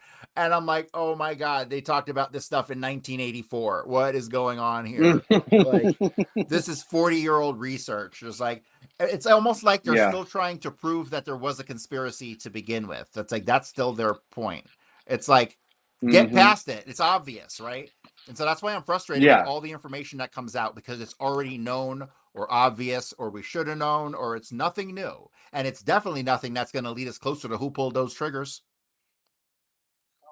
Sure. I mean, well, right now, especially because with the House closing down in 2 months, I mean, there could be so much more information that you can present to Luna to actually have people testify and give their, I told you our first interview. I mean, I don't give a damn if you put Gerald Posner up there. Just put everybody up there to literally give their point of view about something. And then by process of elimination, if it doesn't make any sense, weed them out and then stick with the story that actually connects the dots. So I had a bunch of people buy my book on Amazon and send it to Luna's office. I know that she has received no less than 4 or 5 copies of my book. That's awesome, man. Did she read it? Of course not. Of course not. I don't know what her deal is. I mean, if she did, man, she would totally. I mean, again, I was the LBJ guy there for a while, and then I just was like, okay, that doesn't make any sense because he didn't have enough power to really overthrow things. So, his power came from his money. Like, that was it. Like, you could put a dollar amount on it. He had $300 million when he was in office. He was the richest president we've ever had. And most people don't realize that. And so when you realize that that's where his power came from, it didn't come because he was a political powerhouse. It came from his money. And that's a totally different story. You know what I mean? That's a totally different crowd of people. So, and when I think about this too, I mean, like, it's just interesting because, when I look into it, I mean, in my mind, and we may differ on this, but he was the president that they wanted to have in office. Yeah, oh yes, 100%. And it certainly wasn't Kennedy, because Kennedy was just like, F you, F you, F you. I mean, like, he was just like, I'm going to do this myself. I actually have the power. and he absolutely paid the ultimate price for it. So Yeah, see pretty that mode of thinking back then, it shows you how rigid the ideologies were at the time, because the CIA and just the general right-leaning people at all, which was most of the population back then, they didn't really, they wanted, how do I say this? They thought the only way to beat communism was by physically defeating it through war, right? That seemed to be the only option for these guys. And Kennedy wanting to just de-escalate things 100% seemed like a betrayal of common sense to these people. You know what I mean? Like, that you have to understand the thinking of the day. And there was no room for liberalism then. Like, you got to think, you really think that LBJ was a Democrat? Jesus Christ. That guy's a Republican by any standard. Oh, Any standard. absolutely. The whole Absolutely. the whole Southern Democrat thing and the Southern strategy is hilarious. But that guy's a Republican, right? And so the idea that he would try to make peace with the enemy is it just wasn't part of the way people thought back then. You know what I mean? It was extreme. It was extreme. Peace. The idea of peace was extreme, which is crazy. And then when you get into like the national states' rights people, like the McIntyre and all those fucking guys out in California, those guys were lunatics, literally lunatics. Those guys actually had meetings about killing Kennedy and killing all kinds of other politicians, and some of them even went to jail. You ever feel that deep pull to the land, to know it, to build something that lasts, that itch for your own wild country? Well, it ain't just a daydream. In 2025, it matters more than ever. Whether you're a lifelong hunter or just starting out, dreaming of land to explore, to leave something real, or there is a trailhead where you can start. It's called land.com, the biggest online network for rural property. Find the right agent and explore everything from timber tracts to ranches. Get the tools you need to buy that dream generational property. Stop dreaming about it and head to land.com. It's your place to find your open space. Travel smarter, not harder, at America's Best Value Inn by Sonesta, with convenient locations from coast to coast and value-packed comfort at every turn. And when you're a Sonesta Travel Pass member, staying at America's Best Value Inn means earning points toward free nights, upgrades, and more. Go to Sonesta.com to book your stay and unlock their best rates with Sonesta Travel Pass. Here today, roam tomorrow. Join now at Sonesta.com. Terms and conditions apply. Who was that one guy? It wasn't Welch. It was one of the other guys connected to the States Party got investigated for plotting to murder politicians. So yeah, those guys were a little extreme. You know, you don't even really have people that extreme these days. So that's kind of how it was. So yeah. Well, and the fact that, Kennedy was also trying to work with the space program with Khrushchev. I mean, that was like the cardinal sin right there. Yeah, I don't buy none of the UFO crap. People talk about he got killed because he was not the UFO, but I mean, but I believe the mission to the Mars and different different evolution in space type of stuff like that. What their whatchamacallit, like their aspirations were. I believe that Kennedy wanted to be on a shared lane with the Soviets in that particular level. And so that's where I believe that's where the treasonous factor came up as well. Yeah, for sure. For sure. People were different then. And if you asked me, the killing of Kennedy led to the 60 years of conspiracy that we've lived under. Because I do believe that. Oh my God, yes. 100% without a doubt. Absolutely. Absolutely. Everything that you see right now, there was somebody that mentioned the other day, they're like, well, it doesn't even matter. That story doesn't matter. There's 100 different stories that are more important today than that. Well, those 100 different stories are completely related to that assassination on November 22nd, 1963, because like you said, it trickles down all the way through history. I mean, yeah. Once our sitting president was killed, who we put into office, I mean, like that changed things. That means pretty much the government runs things, and and it's been a complete cluster. In my mind. Yeah. So, But I want to deviate into a tease that we talked about in the beginning of the show. And Charles, we're going to have you on here in a second because I know you want to talk to Cory. But that dude, the jacket, bro, the jacket blew my mind. Oh my god. So, here's what problem I have. Like, why that document's been out for 50 years? Has nobody read it? I don't think so. I don't think so. I don't think so. Like, Um, that is not something that I feel that, like, I'll put it in a book at some point, but that's not something I feel like I solved or should I get any credit for. That is something so blatantly obvious and stupid that's been there forever that you put it into all debate, right? And that what we're talking about is the fact that the tag inside the jacket found at the Tippit shooting came from El Toro Air Force Base. There you go. That's the whole story.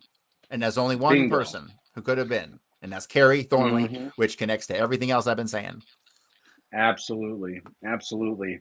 And if any of these mainstream researchers were to look at the Sprague files like you're talking about, I mean, it would change the narrative on everything. I think maybe a tiny amount have looked into that, which is just crazy. It's the same thing with other things that are out there. Like they're accessible to us, but they just choose not to look at it.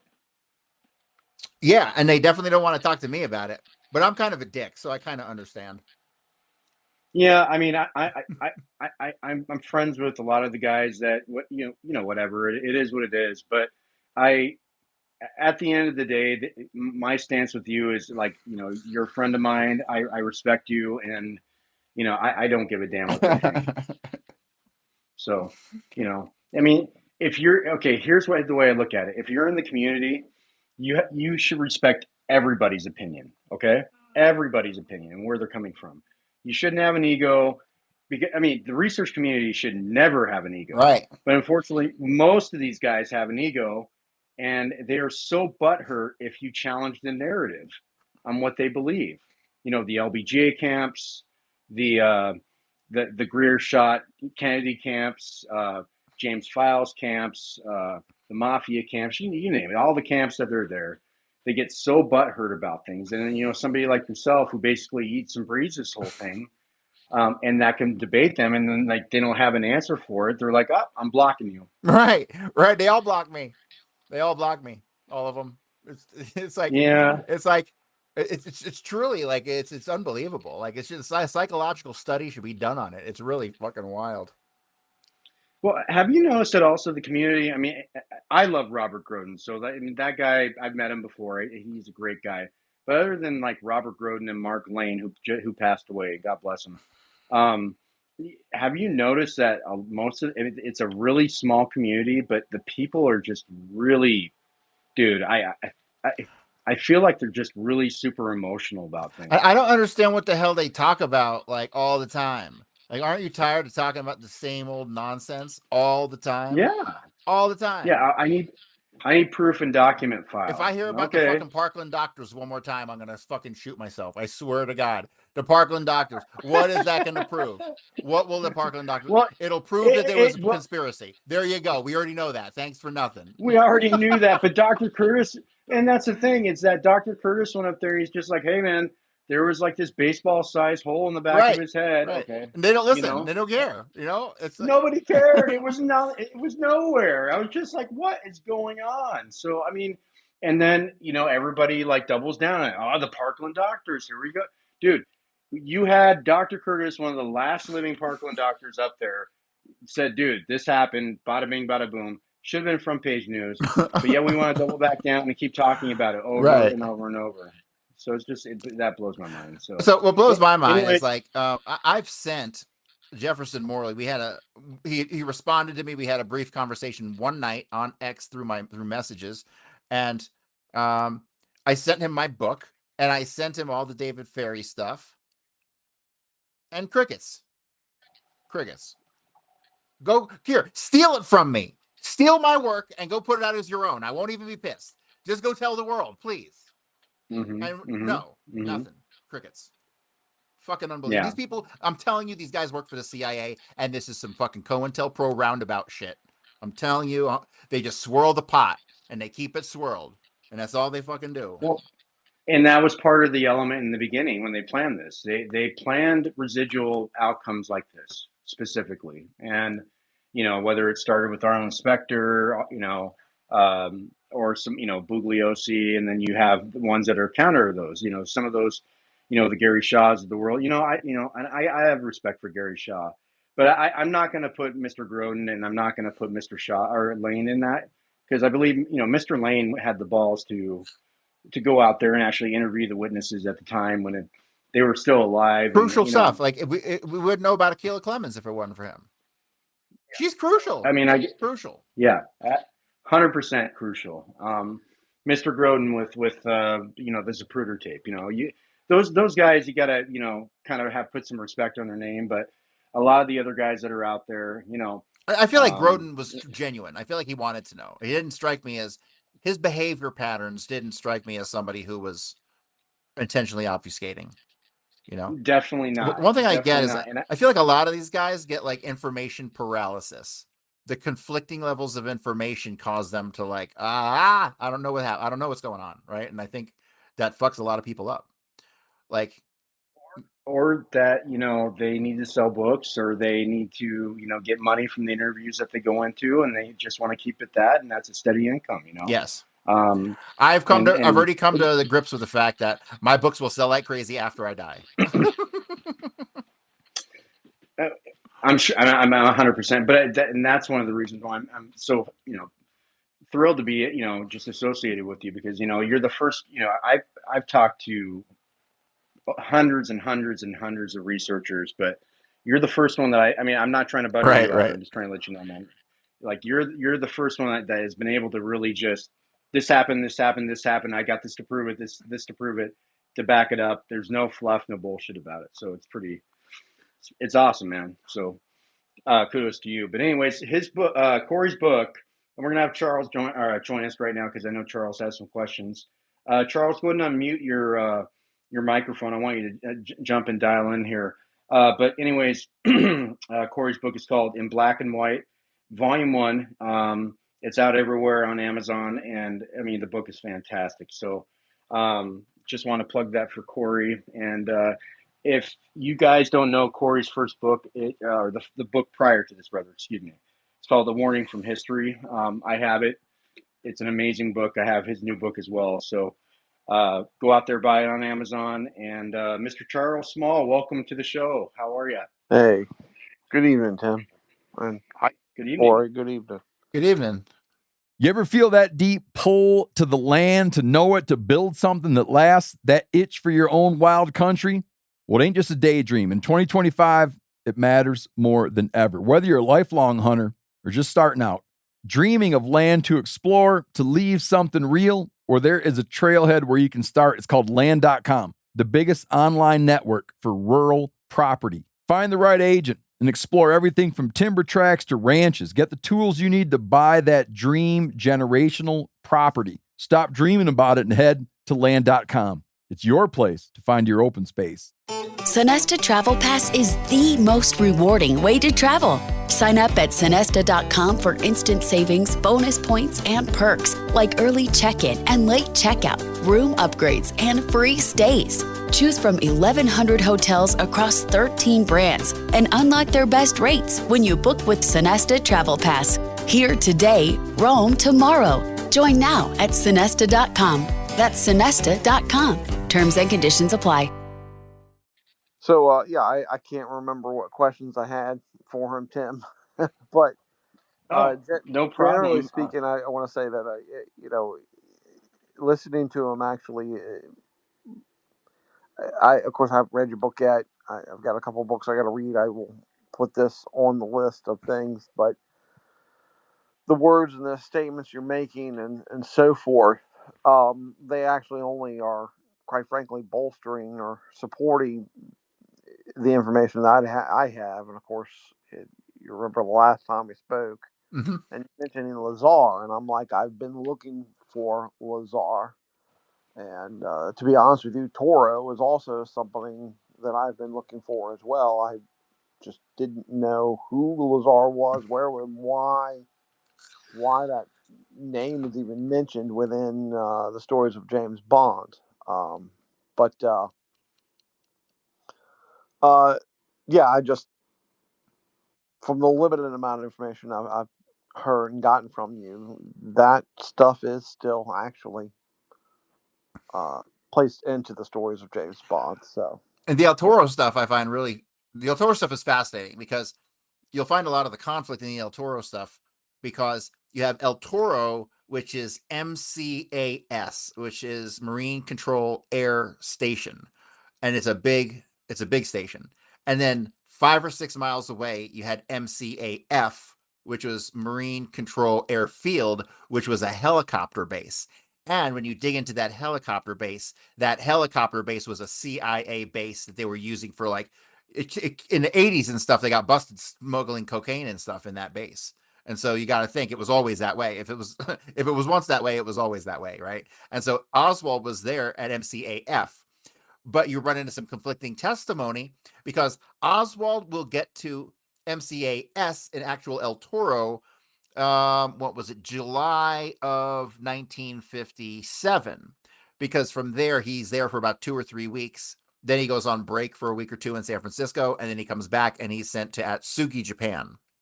And so, but you get some conflicting testimony later on that puts Oswald working mess duty at MCAS in March of 59 when he's confirmed to be at MCAF, which is 5-6 miles away, where he's also in trouble and on administrative duty. So he never got to a radar unit when he got to California. Never. He was on admin duty the whole time. He was in trouble for one thing or another.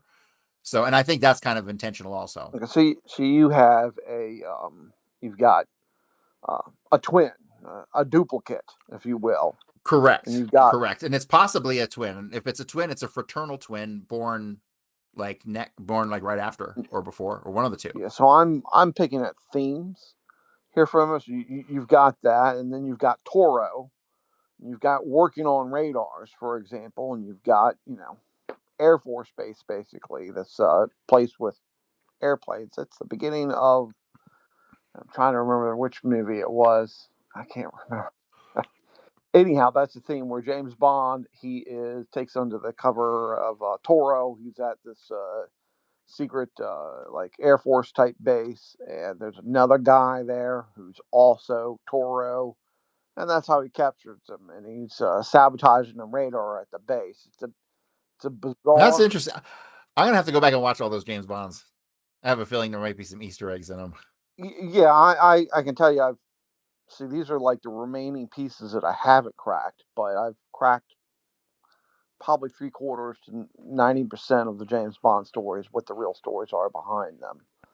Interesting. The ones that I haven't figured out are, like, as you said, Lazar or Toro. I never knew Toro was a base where Oswald worked, and I've been looking for Toro for a very long time. And then you put in together the duplication, and I wish I remember which one that was. It was Roger Moore, and I should have it memorized, but there's so many of them. I get the titles mixed up a little bit, but yeah. You should definitely take some time to do that, or read the novel "The Man with the Golden Gun." You'll see a lot of this stuff unfold. I believe I saw you tweet or message something about Bannister and how they weren't able to make anything to. Yeah. Yeah, well, I mean, all the stuff about Joe Anita sounds good and all, but like it doesn't go anywhere. That was my point, because the guy Bannister had all kinds of connections, but I can't connect him to Joe Anita at all. So that was just my point. So Bannister, and I replied to you, and I said, "Yeah, it's very important." I think if that was you that tweeted, yeah. So my angle is, I have no idea what I'm looking about or what I'm talking about. Okay, I haven't not sliced clue. The only reason why I know it's very important to connect Bannister is because Bannister is in the novel "The Man with the Golden Gun," and I don't even know why he's there. Interesting. That's crazy. Yeah. What year was that? 70 something? The novel was written in January of 1964. Oh, that would have been fresh. like Bannister wasn't really in the news then, was he? I mean, I guess he would have been a little Right. bit. That's the whole point. That was where, I mean, my great uncle was a source material for Ian Fleming, and so he was so pissed off because he believed that they murdered his mother along with Kennedy, that he said, "The hell with you guys," and took the story and gave it to Ian Fleming, who then did the Man with the Golden Gun. So yeah, it's all there. Nothing that I have is conflicting with what you're saying. My aspect is that the intelligence that he had so early at that point in time wasn't perfect. It was simply what he had at that moment in time. If he had known all aspects, he would have stopped the assassination himself, but he didn't. So you get to see what he had and the intelligence that he had at when he met with LBJ in the White House right after the assassination, for example. So, but anyhow, that Toro bit is kind of fascinating. And you're saying the Toro was on a jacket. Can I get an explanation? So Understand what you're talking? yeah, so at the Tippit shooting, they after the Tippit shooting, they allegedly find the jacket, like it's like a light gray, it's like a gray or a tan jacket. I could never really tell. And there's always been a lot of debate over whose jacket it was. And in Garrison's conference with Richard Sprague and Bud Fensterwald, they talk about it. And Garrison determined that the tag was identical to the tags that they use at El Toro Marine Base, where Kerry Thornley had previously been stationed. Okay. Okay. So that is to me, that's the final piece of evidence that locks in that it was Kerry Thornley who shot Tippit. Yeah, I mean that's obviously fascinating to have Toro on there. Oh, guys, just a quick Yeah. note. The jacket that they found was size medium. It wasn't a size small. So I just wanted to throw that in there, Cory, if you can corroborate that. Yeah, I'm not sure about that, but he was 5'10", about 160. You know, these are small guys. They might, I mean, he seemed big compared to Oswald. He was actually an inch taller than Oswald. And that kind of comes up when you see the descriptions of these guys. Virtually none of the things that Oswald was alleged to have seen or done by witnesses, like in New Orleans or Dallas, almost none of them were actually ever Oswald. And you can tell this by the descriptions. Usually he's 5'10", 5'11" is how he's described, which is Kerry Thornley, or 5'6" or 5'7", which is William Seymour. Another angle or direction that you were speaking about, and trying to understand why. I reached out to Morley, and I tried to keep things positive, but I really couldn't hesitate anymore, and I put it out there that I was like, this is just what you're doing. I told him his writing is on a middle school level writing. It is, isn't it? I try to be optimistic, but I want to mention something here, since you seem to be a little bit of an audience to this. When we're talking about releasing the JFK files, simultaneously in the news is the transfer of the ownership of James Bond. And Jeff Bezos has bought both effectively simultaneously. He owns the Washington Post and he owns James Bond. Oh, interesting. Right. And you can't own rights to the truth. You can only own rights to fiction. Yes, that is true. So that is true. I'm just sitting back seeing this, and it's just like I can't. The same guy that owns the rights to what I'm saying is the truth in this encrypted method of communication is the one that's putting a headline on Washington Post with something that, I mean, honestly, I don't really understand it. How is this story even? What's You know going? something? You just made me think of something when you talked about communication. Because one thing I stumbled across that needs much more research is that I stumbled upon, besides the fact that the CIA, for some reason, was buying up independent radio stations like WSHO in New Orleans, which comes into play during the Winterland story. Like, the CIA went out and bought up a whole bunch of independent radio stations. And along with that, I was researching Jack Valenti, and I happened to stumble across Jack Valenti. I don't know if it's the same Jack Valenti, having a ham radio license, some kind of ham radio license in the 1950s and early 60s. And so it got me thinking, these guys could be communicating on ham radios that most people aren't operating on anymore, at least, you know, because I'm pretty sure that's how they were doing it, at least to some degree, back in the day. So your comment on communication made me think of that. But I think that's something that definitely needs more investigation. I think it's definitely a possibility. Sure. Well, thank you. Yeah, Charles, thank you for chiming in. And we're going to have Charles on tomorrow. We're doing a special show tomorrow with some other people to come and do a more of an open forum Cool. to talk about the assassination tomorrow, which would be pretty cool. So, but tonight's just to honor the book. And again, the book is titled, got it right here. I'm sorry. It says it's just Lee Harvey Oswald in Black and White, Volume 1 by Cory Hughes. It's an amazing book. Again, you can pick it up at Amazon. Cory, do you have any last things you want to talk about before we close the show out? Nope. I guess I started digging into the Marine stuff again, organized my notes for this next book. And man, it's going to be a monster, because besides the book that I could write right now is probably about 250 pages to 300 pages long. But I've stumbled upon another cache of documents, of statements of people who knew Oswald, and they're like in the hundreds of pages long. So it's going to end up being a monster book, and it's going to be explicit. It's going to be like down to, you know, I'm going to have to break it down almost day to day of what we have every day for the whole time he's in the Marines, because that's the only way he can show that he's in multiple places at once and back in New Orleans. You know, it's crazy. That's awesome, man. And again, the book's amazing. Just everybody, just give it a chance. And like you said, Cory, hopefully you won't wait till you pass away for the volume to go up. Hopefully, and Cory's going to be on the new YouTube show coming up here soon. It starts next week.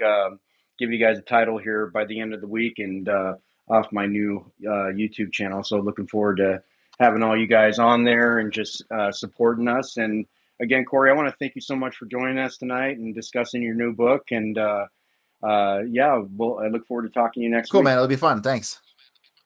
Absolutely. You guys have a great night. Chop Liver, thanks for joining us. All the listeners before, Charles Small, thank you so much. Everybody take care. Have a good night. You ever feel that deep pull to the land, to know it, to build something that lasts, that itch for your own wild country? Well, it ain't just a daydream. In 2025, it matters more than ever. Whether you're a lifelong hunter or just starting out, dreaming of land to explore, to leave something real, or there is a trailhead where you can start. It's called land.com, the biggest online network for rural property. Find the right agent and explore everything from timber tracts to ranches. Get the tools you need to buy that dream generational property. Stop dreaming about it and head to land.com. It's your place to find your open space. From coast to coast, unlock adventure at Red Lion Hotels by Sonesta, where restful sleep, friendly service, and local knowledge await. Whether for business or pleasure, spend less and make more of every trip. When you sign up for the Sonesta Travel Pass, you'll get their best rates instantly. Go to Sonesta.com to book your stay and unlock their best rates with Sonesta Travel Pass. Here today, roam tomorrow. Join now at Sonesta.com. Terms and conditions apply. At Arizona State University, we're bringing world-class education from our globally acclaimed faculty to you. Earn your degree from the nation's most innovative university. Online. That's a degree better. Learn more at asuonline.asu.edu.